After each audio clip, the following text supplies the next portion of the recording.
অপেক্ষাটা যেন বড্ড লম্বা ছিল। সারা বছর পার্ক সার্কাস আর চিংড়িঘাটা ট্রাফিক জ্যাম ফেস করার পর হঠাৎ একদিন 6 লেন হাইওয়েতে ড্রাইভ করার আনন্দই আলাদা। আর শুরু হলো আসল ম্যাজিক। রাস্তার দুপাশে সারি দিয়ে দাঁড়িয়ে থাকা শাল, পিয়াল আর মুকুলবনের জঙ্গল। ড্রাইভিংয়ের পর গাড়ির চাকা পিচের রাস্তা ছেড়ে পড়ল গ্রামের মেঠো পথে। একটি প্লেটে শাল পাতা চিকেন নিয়ে বললেন এখানকার স্পেশালিটি, মাস্ট ট্রাই না।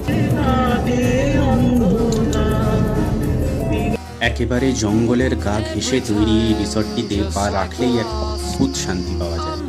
দেখে খুব ভালো লাগলো, মন্দির ছত্রে একটি ছোট বোটানিক্যাল গার্ডেনও আছে। প্রকৃতির খুব কাছের দৃশ্য আর শব্দগুলোকে ভালো করে উপভোগ করে নিলাম। বলুন তো, শেষ কবে এত শান্ত একটা সকাল বা ঝিঝি পোকার ডাকে ভরা একটা রাত কাটিয়েছেন?